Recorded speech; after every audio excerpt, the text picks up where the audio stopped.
మరి ఈ రోజు ప్లాంట్ పరిస్థితి చూస్తే మాకు స్టీల్ ప్లాంట్ ఇల్లు దేవుళ్ళు తీసుకొని మరి ఈ రోజు ప్లాంట్ లో ఉద్యోగాలు చేసిన వాళ్ళు వారంటీ రిటైర్మెంట్ పెట్టేస్తూ మరి అలాగే కాంట్రాక్ట్ లేబర్ ను కూడా తీసేసి రోడ్డును పడేశారు తల్లి పిల్లలు కావాలనుకున్నారు. మరి అలాగే ఈ రోజు మళ్ళీ సిమెంట్ ఫ్యాక్టరీ అంటే ఈ రోజు ఇక్కడ ప్రజలు బ్రతకాలా ఏమవ్వాలి? ఈ రోజు పరిస్థితి చూస్తుంటే ఈ రోజు ఎన్ని ప్రాబ్లమ్స్ అంటే పిల్లలకి ప్రాబ్లమ్స్, పెద్దోళ్ళకి ప్రాబ్లమ్స్, కిడ్నీ ప్రాబ్లమ్స్, ఇన్ని ప్రాబ్లమ్స్ వస్తున్నాయి. కానీ మా ఏరియా ఎమ్మెల్యే కళ్ళు మూసుకున్నాడా? మా ఏరియా ఎమ్మెల్యే కళ్ళు మూసుకున్నాడా? ఈ ఏరియాలో గెలిచి ఏరియాలోని కూడా ఉంటూ నివసిస్తూ ఏరియా ఎమ్మెల్యే కళ్ళు మూసుకున్నాడా? అలాగే ఎంపీ ఏం చేస్తున్నాడు? 5 లక్షల మెజార్టీ ఇచ్చారు. ఎంపీకి 5 లక్షల మెజార్టీ ఇచ్చారు. ఏం చేస్తున్నారు వీళ్ళంతా కూడా? అంటే నిర్వహకులు వాళ్ళని చంపాలని చూస్తున్నారా? ఏం చేస్తున్నారు? ఈ పోరాటం ఆపదలుచుకోలేదు. ఇది తీర్మానం అయ్యే వరకు అలాగే స్టీల్ ప్లాంట్ లో జాబులు కూడా తిరిగి వేసుకునే వరకు ఈ పోరాటం మేము ఆపదలుచుకోలేదని మీ ద్వారా తెలియపరుస్తున్నాం గవర్నమెంట్ కి. గంగవరం పోర్టు ఆధ్వర్యంలో ఈ అంబికా సిమెంట్ ఫ్యాక్టరీకి ప్రజాభిప్రాయ సేకరణ పేరుతో ఈ కార్యక్రమాన్ని అడ్డగోలుగా చేయడం చాలా దుర్మార్గమైన చర్య. రాజ్యాంగం మనకు కల్పించిన హక్కులను ప్రశాంతమైన వాతావరణం కలిగి ఉన్న ఈ చుట్టుపక్కల పల్లెటూళ్ళందరినీ స్టీల్ ప్లాంట్ పేరుతో నిర్వీర్యం చేసేశారు. ఆ రోజు 16,000 మందికి ఉద్యోగాలు ఇస్తామని ఈ రోజు కూడా 8,000 మంది కార్మికులు 43 సంవత్సరాలుగా ఉద్యోగం కోసం ఎదురు చూస్తున్నారు. తరాలు మారుతున్నా వాళ్ళ తలరాతలు మాత్రం మారటం లేదు.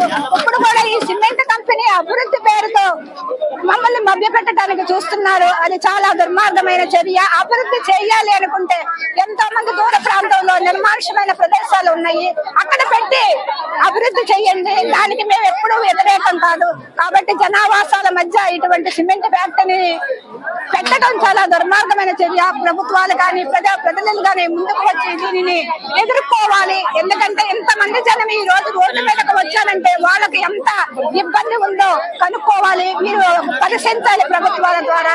ఈ సిమెంట్ ఫ్యాక్టరీని పెట్టినట్టయితే ఉన్న ఊరిని కట్టుకున్న పంటలను కూడా వదిలేసి చనిపోయే పరిస్థితి వస్తుంది. కాబట్టి అందరూ కూడా ఒక్కసారి మేల్కొని దీన్ని అడ్డుకుంటారని మీ ద్వారా తెలియజేస్తున్నాను.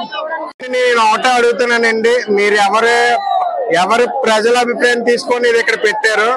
దయచేసి ప్రజలు మిమ్మల్ని అత్యధికంగా గెలిపించింది ఇలాంటివి చేయడానికి కాదండి, ఉద్యోగాలు కల్పించండి.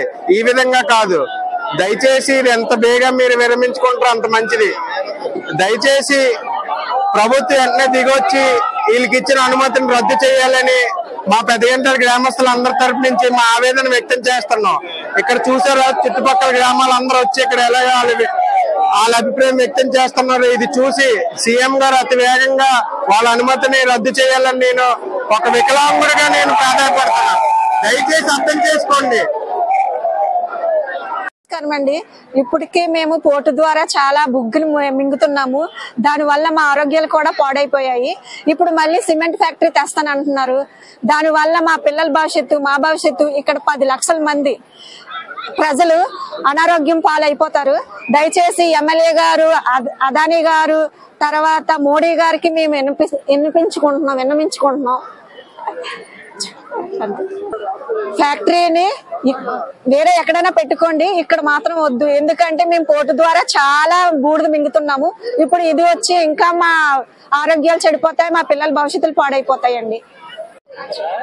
అందరికీ నమస్కారం అండి. నా పేరు జీలకర్ర భువనేశ్వరి దేవి. ఇక్కడ ఈ ప్రాంతంలో నివసిస్తున్నాం. స్టీల్ ప్లాంట్ భూములు ఇచ్చిన పాపానికి ఈ రోజు పోర్టు వాళ్ళు వచ్చి పోర్టును కూడా ప్రారంభించారు. ఈ పోర్టు ధూళి ద్వారా ఆల్రెడీ అందరి యొక్క ప్రాణాలు బలి తీసుకున్నారు.